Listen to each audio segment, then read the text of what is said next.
कोल्हापूर लोकसभेचे महाविकास आघाडीचे उमेदवार श्रीमंत शाहू महाराज छत्रपती यांनी शहरातील विविध दैनिकांच्या कार्यालयांना आज सदिच्छा भेट दिली। यावेळी आमदार सतेज पाटील, शिवसेना ठाकरे गटाचे कोल्हापूर सहसंपर्क प्रमुख विजय देवणे, राष्ट्रवादी काँग्रेस शरदचंद्र पवार पक्षाचे जिल्हाध्यक्ष व्ही.बी. पाटील यांची प्रमुख उपस्थिती होती। यावेळी दैनिक पुढारी, दैनिक तरुण भारत, सकाळ, लोकमत आणि पुण्यनगरी या दैनिकांच्या कार्यालयांना सदिच्छा भेट देण्यात आली। यावेळी दैनिक पुढारीचे कार्यकारी संपादक विजय जाधव, दैनिक तरुण भारतचे निवासी संपादक सुधाकर काशीद, दैनिक लोकमतचे संपादक वसंत भोसले, दैनिक पुण्यनगरीचे निवासी संपादक राजेंद्र कुमार चौगले आणि दैनिक सकाळचे सल्लागार संपादक श्रीराम पवार आदींशी शाहू महाराज छत्रपती आणि आमदार सतेज पाटील यांनी विविध विषयांवर संवाद साधला।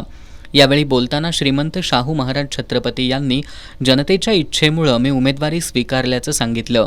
समतेचा विचार पुढे नेण्यासाठी आपण प्रयत्नशील असल्याचं श्रीमंत शाहू महाराज छत्रपती यांनी सांगितलं। देशभरात चुकीचं वातावरण निर्माण झालंय, त्याविरोधातच आपला लढा आहे। समाज परिवर्तनामध्ये वर्तमानपत्रांचं योगदान महत्त्वाचं आहे। कोल्हापूरच्या विकासासाठी वृत्तपत्रांनी पाठबळ द्यावं असं आवाहन त्यांनी सर्व दैनिकांच्या संपादकांना केलं।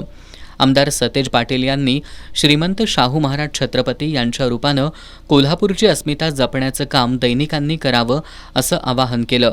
शिवसेना ठाकरे गटाचे कोल्हापूर सहसंपर्क प्रमुख विजय देवणे यांनी मतदारसंघातील प्रत्येक वाड्या वस्त्यांवर महाराजांना प्रतिसाद मिळत असल्याचं सांगितलं। यावेळी राष्ट्रवादी काँग्रेस शरदचंद्र पवार पक्षाचे शहर प्रमुख आर.के. पोवार, माजी नगरसेवक माणिक मंडलिक उपस्थित होते।